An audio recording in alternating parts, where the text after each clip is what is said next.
Suduti Naman to all the students. This is Jyoti Ahlawat, physical education teacher at Suduti Global Academy, Manpuri. Students, yesterday we discussed the topic is tetanus, whooping cough and polio. So today we will discuss the topic is malaria. So now let's start. The topic is malaria. Malaria is such a communicable disease which is common in our country. Usually it spreads in rainy season because most of the ditches are filled up with water during this season. In these ditches mosquitoes lay their eggs. It is a dreadful disease which is caused by the biting of female mosquitoes Anopheles.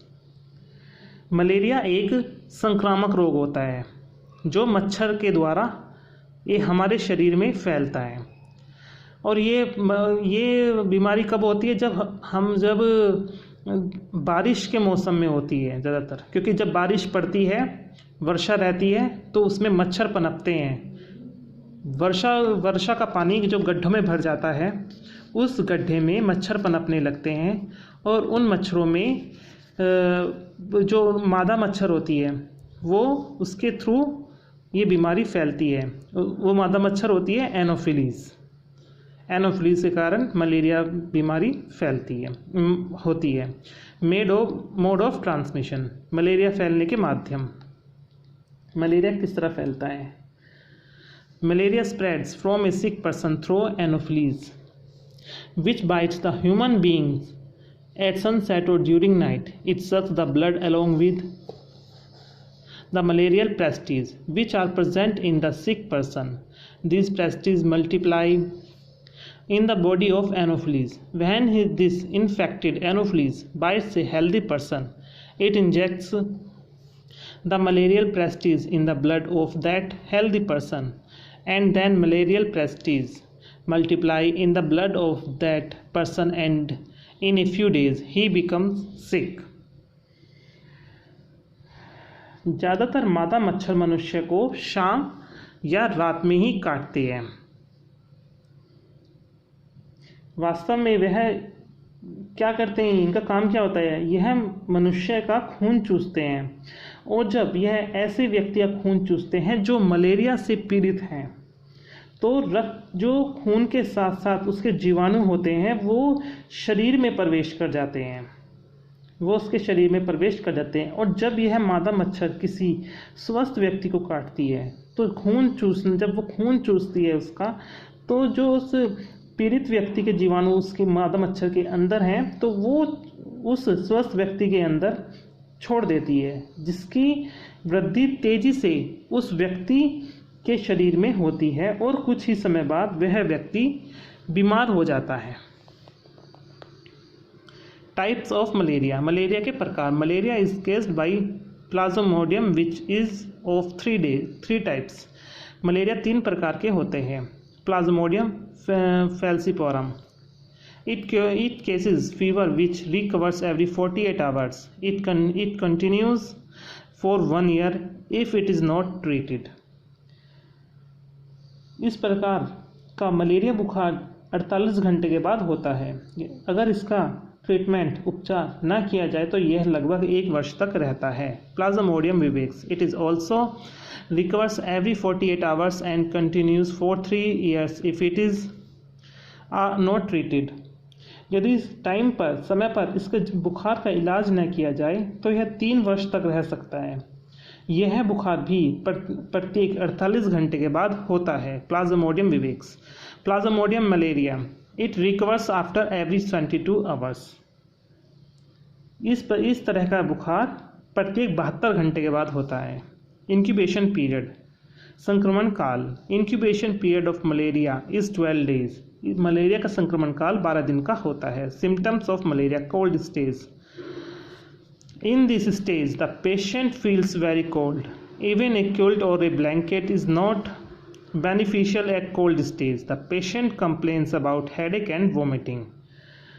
इस स्थिति में बहुत अधिक ठंड लगती है, यहाँ तक कि रज़ाई या कंबल से भी कोई आराम नहीं मिलता है। ऐसी स्थिति में पेशेंट को सिर दर्द और उल्टी की शिकायत होती है। हॉट स्टेज, गर्मी की स्थिति। Usually usually 1 hour after cold stage. The body temperature rises up to 41 degrees Celsius approximately. This stage remains for 2 to 6 hours. ठंड वाली स्थिति के उपरांत लगभग 1 घंटे बाद शरीर का तापमान 41 डिग्री सेल्सियस हो जाता है। रोगी बहुत गर्मी महसूस करने लगता है और यह स्थिति 2 से 6 घंटे तक रहती है। स्वेटिंग स्टेज, पसीने की स्थिति। Sweating comes after hot stage. The clothes of the patient becomes wet, body temperature decreases, pulse rate becomes normal. गर्मी की स्थिति के बाद पसीना काफ़ी आता है और रोगी के कपड़े गीले हो जाते हैं, बुखार कम होने लगता है और नाड़ी पल्स रेट यानी वो नॉर्मल सामान्य हो जाती है। Prevention and treatment of malaria, malaria का बचाव तथा रोकथाम। For prevention from malaria mosquitoes should be killed. For this purpose DDT or malathion can be used.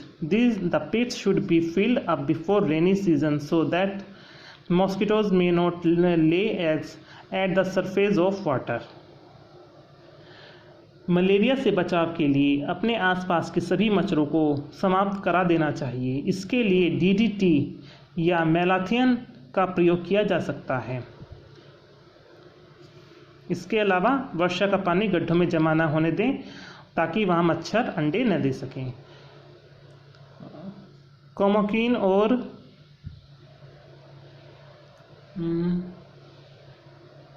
कैमोकिन और chloroquine tablet should be taken by healthy persons after consulting the doctor. समय समय पर स्वस्थ व्यक्ति को कैमोक्वीन या क्लोरोक्वीन की गोलियां डॉक्टर की सलाह से लेनी चाहिए। Mosquitoes not should be used for और mosquito repellent should be applied on body. मच्छरदानी का प्रयोग करना चाहिए और या फिर मॉस्किटो रिपेलेंट शरीर के ऊपर लगाना चाहिए। To prevent cold warm cloth should be given to the patient so that he may not feel cold. रोगी को ठंड से बचाने के लिए गर्म कपड़े देने चाहिए जिससे रोगी को ठंड अधिक महसूस ना हो सके।